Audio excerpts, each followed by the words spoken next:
I'll introduce myself. My name's Logan Burns, I'm number 165, and I am a privateer. So I guess a little bit about my backstory.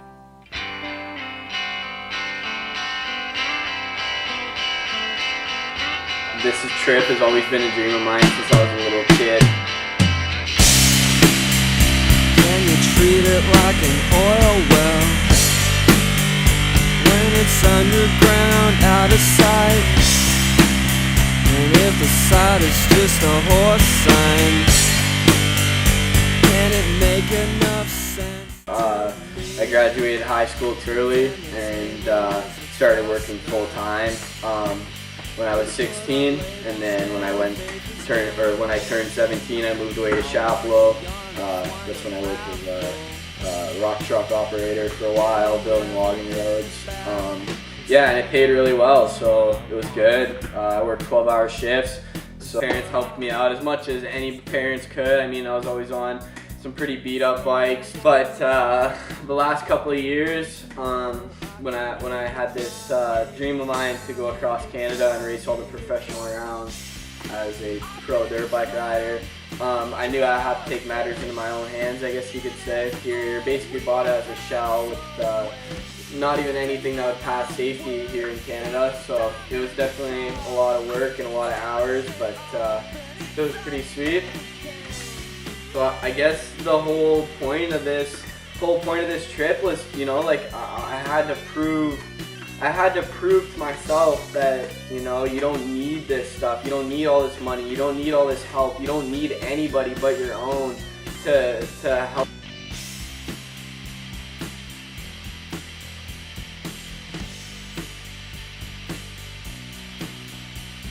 Yeah, I want people to see that now that somebody has done it, that, you know, that they can do it too, and that's all that it's about. Is I just want to spread positivity and show little kids that, you know, like, be like, I was that little kid, like I looked up to these guys, and, you know, I always wanted to be there one day, but, you know, it was hard because I just felt like I like didn't have the money, and I wasn't riding enough, and, you know, we had a lot of snow here. It proved to me, you know, like my whole life as a little kid, I never really seen anybody that did this, and I was like, you know, not that it wasn't impossible, but I really doubted myself. I really didn't think any of it, like, how could you do this? How could you drive yourself by yourself, you know, and not have a mechanic and not know and not have any plan, and just, you know, like, I just felt like I jumped off the deep end and didn't really know how to swim, if that makes sense. Like, here I am just by myself, just driving, and I got to the first race, and it was just like, oh, you know, I'm here now. Like, this is a surreal feeling, and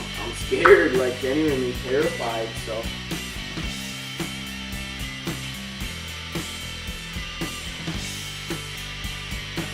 Pretty much, like, if I'm lucky, I'll go into the States at the end of March, and I'll be able to ride from basically then until pretty much October, and that's my riding season. You know, I don't get much more than that, so it's hard. Like, I'm lucky to put on whatever. Like, last year I think I put on like maybe 30 hours on a dirt bike, like, if that. So this year, already having 30 from the start of the season is pretty crazy, and I'm just so fortunate that I get to wake up every day and look outside, and I'm either in a new place, or I'm at the track, or I'm riding my dirt bike, and, you know, I'm really happy where I'm at.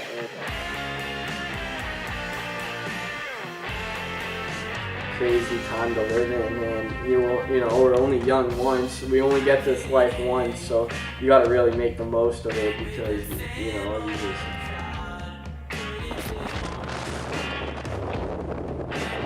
Kids and stuff like that who watch it on TV, watch it on Instagram, and, you know, they show up to the tracks and they're feeling like small.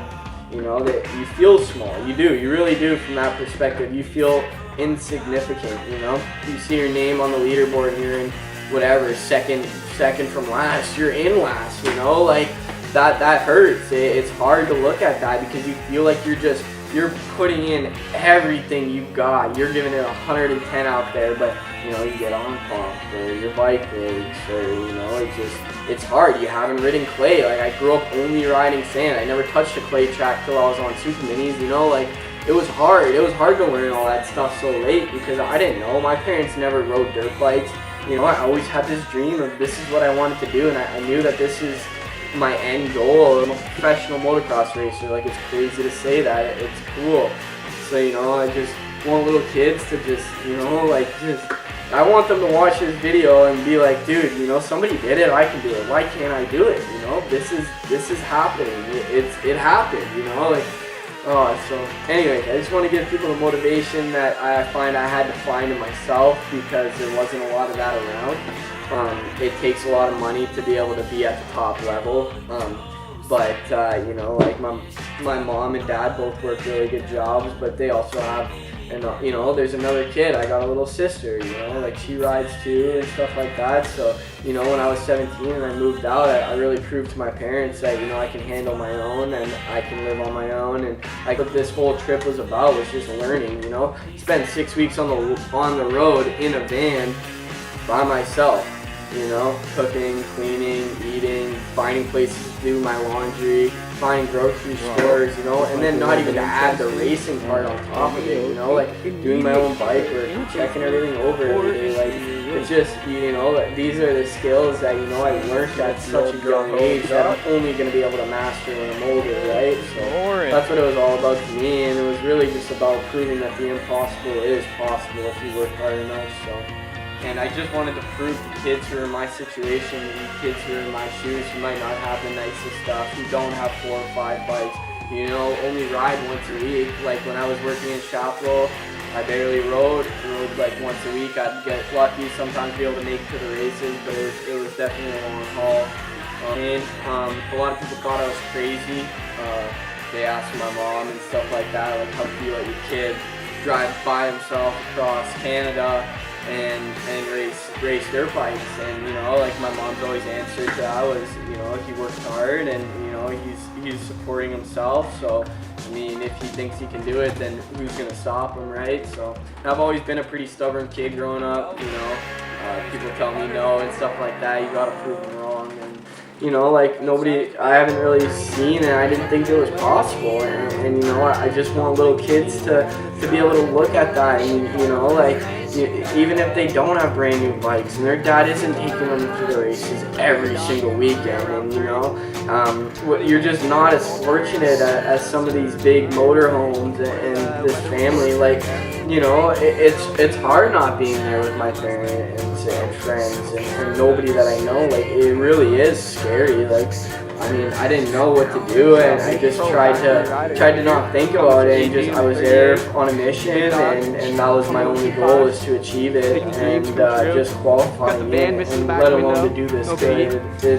It seriously is such an amazing feeling, and yeah, I do work really hard, like, whether it's in the gym, or I have to make up for what I don't have, you know, if that makes sense, whether it's just, you know, like, just straight out putting out more work than any other guy on that line.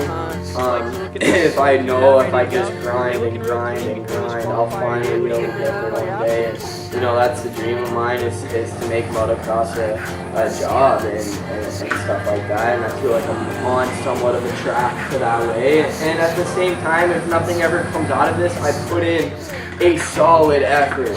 I tried so hard. Nobody can ever take that away from me. You know, like, I bought my own van, I have my own truck, I travel, I slept in my truck before this race, you know, like, me and my buddy drove all the way into the States, went racing just in my Ford Ranger with 2 bikes, nowhere to sleep, no blankets, no pillows, you just like raw, like core moto. We did that, and you know, like, after the weekend you're driving home and you're sharing all these experiences, and it's like, dude, we did this thing, you know, and that's how I felt after coming home from my trip. I looked myself in the mirror and I said, dude, I did this, you know, like, I had so much help getting out here, but at the end of the day, I woke myself up and got out of bed, and I drove myself there, and, you know, I paid for this thing on my own, and like, sometimes you just gotta really thank yourself for being who you are, dude.